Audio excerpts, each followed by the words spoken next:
So yeah, rotary motion is being converted into an up and down motion, otherwise known as a reciprocating motion. So that's using two double cams creates that power. So what we're going to do now is actually get on with making the boxes. So let's start by just getting everything that you should have in your box. You should have a flat pack box.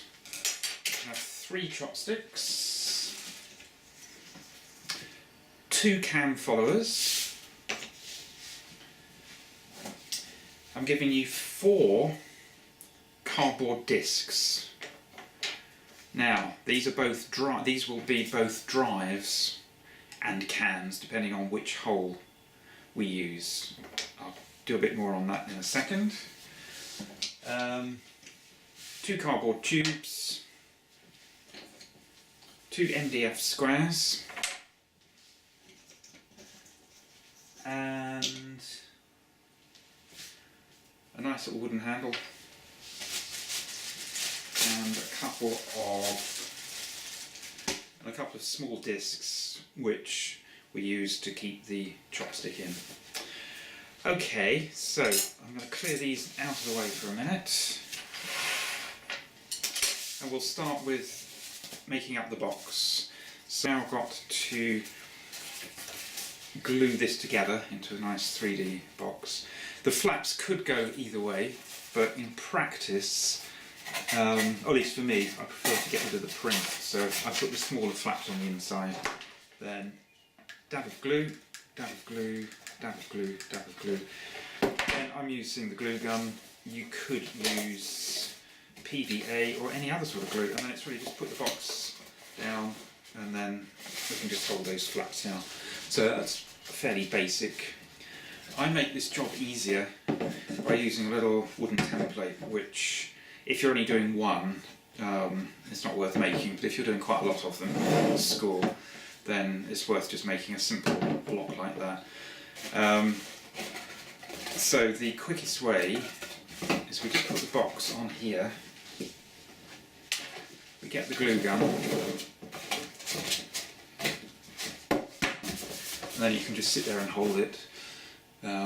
Or if you want to go and do something else or make another box with another box making template, you can just put something on it and then put a weight on it. There we go, that's a weight that I've just seen sitting on the floor there. That's a heavy weight. There.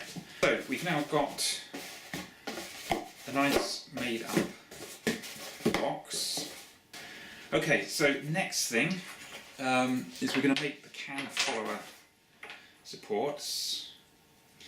Now this is all designed to be push fit, but in practice it's often better just to put a bit of glue in. So we put these down.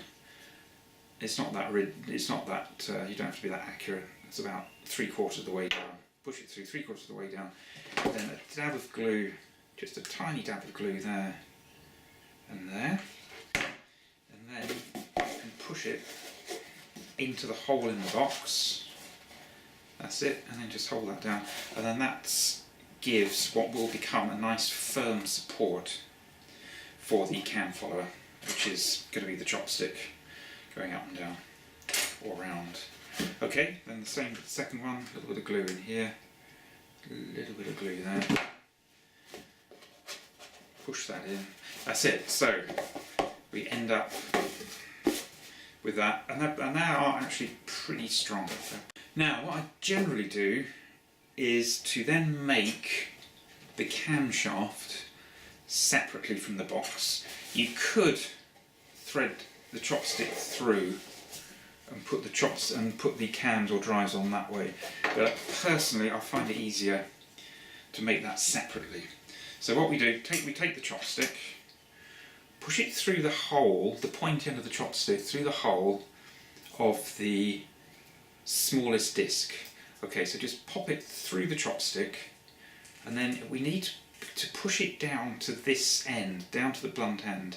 Now don't twist it. If you twist it like that to push it down, you're going to end up with a round hole, and the whole thing is wobbly. and that's absolutely no good at all. So we can chuck that one. So we'll take another one. So it's to push it on. As I say, we're trying not to use glue as much as possible.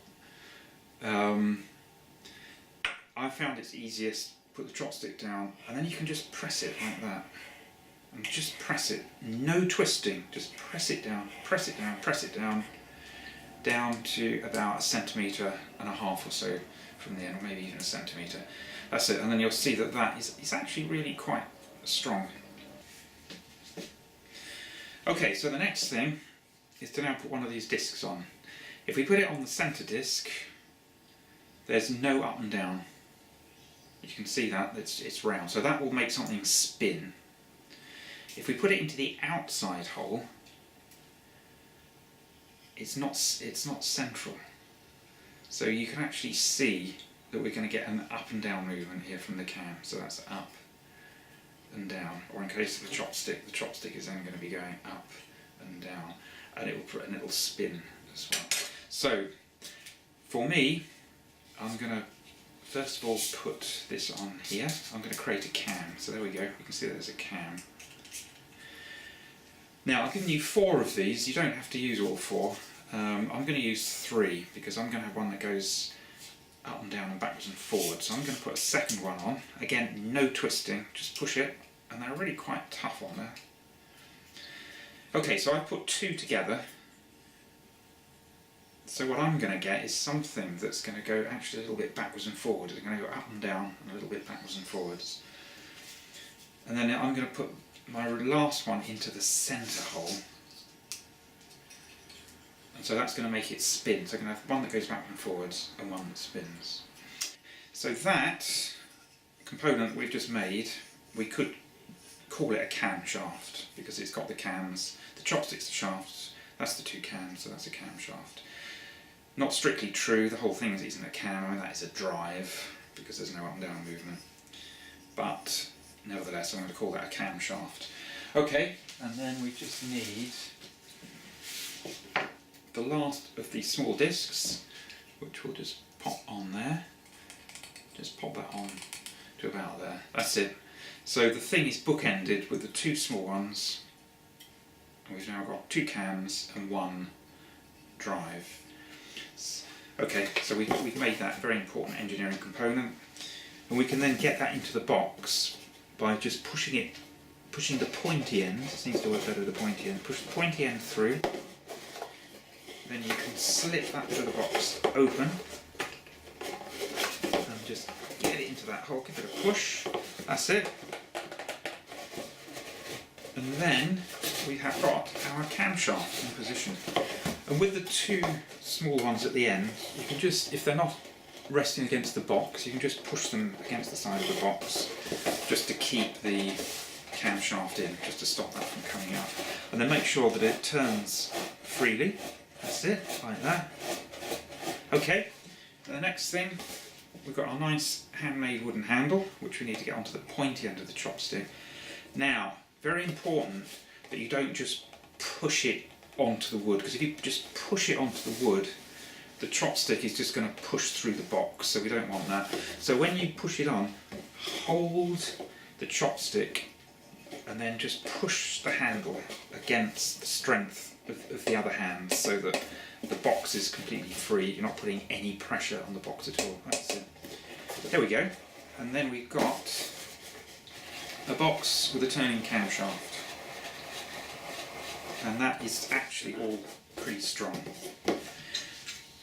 Next thing, we've now got to get the cam followers, otherwise known as spinning chopsticks.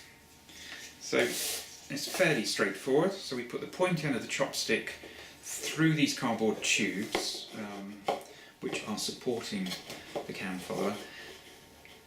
Then the cam follower, the disc with a bit of wood, we can just thread that through into the pointy end. That's it. And very important, of course, that it sits on top of the cardboard disc, whether it's a drive, i.e. to make something go round, or whether it's going to make it go up and down. So that's one in there. And then we do the same process. We can put that one through, thread it into the wooden hole, adjust it. And again, always support that with your finger and try and get it straight, because if you put it slightly to one side and push it, there is the chance that the wood will break off and you'll have to re-glue it again. Okay, so what we've got here is a box that is actually working first time. It's a bit amazing. Actually, it's not amazing at all. So what we've got here now is a box that is working straight off. So as you can see, this one, that chopstick is spinning. This chopstick is going backwards and forwards, is reciprocating backwards and forwards as well as going up and down twice as quickly, twice for every single turn of the handle. And because we're not using glue, we can adjust these things. So I'm just going to, for a second, I'm just pushing one of those cams into the centre so it doesn't do anything. So this chopstick is now being driven just by a single cam. So you can see with that it's going up and down and spinning. I've got one left. There's 4 in every box, so you could either use 4 together first time round. You might just keep one as a spare,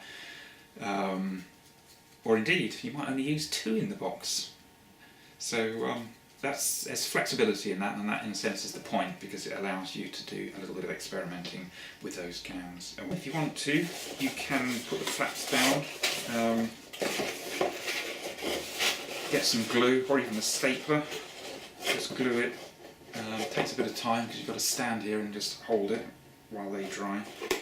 So you can do that, or you might just choose to leave it open.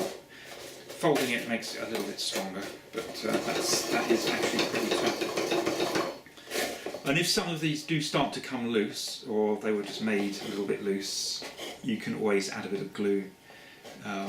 Thin super glue is pretty good because the wood and the card absorb it, so you can just put a tiny dab just to keep everything in place. But there you go, that's it. So that is your cam box, or double cam box,